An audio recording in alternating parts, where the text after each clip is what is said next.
Hi friends, today we're going to read Rooster's Busy Day.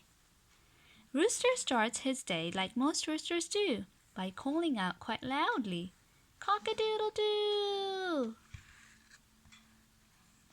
Rooster crows good morning to his busy baby chicks. Here comes 1, 2, 3. There go 4, 5, 6. When Rooster feels hungry, he pecks along the dirt. He finds a worm for lunch and another for dessert. Yummy.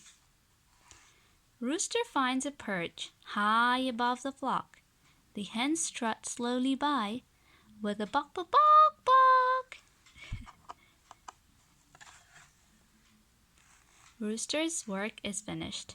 His busy day is done. Now he dreams a dream about the next day's sun. That's the end.